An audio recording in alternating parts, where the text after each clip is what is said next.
Sualda deyilir: sıxlığı suyun sıxlığından çox olan kub formasındakı bərk cisim bərabər sürətlə suda batırılır.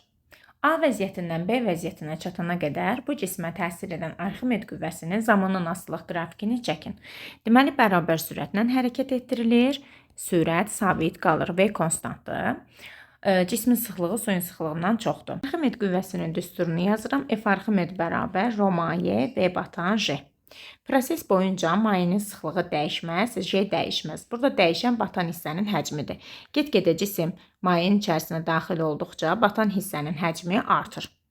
Batan hissənin həcmi artdığından Arximed qüvvəsi də artır. Əgər biz düşünsək ki, V bərabər SH-dır, S dəyişmir, amma H get-gedə artır da. Yəni, cismin mayenin içərisinə daxil olan hissəsi artır. Bərabər sürətlə daxil elədiyimiz üçün xətti şəkildə artır.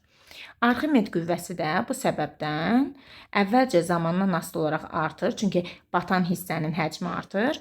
O ki, cisim tamamilə mayenin içərisinə daxil oldu, artıq bundan sonra Arximed qüvvəsi sabit qalacaq.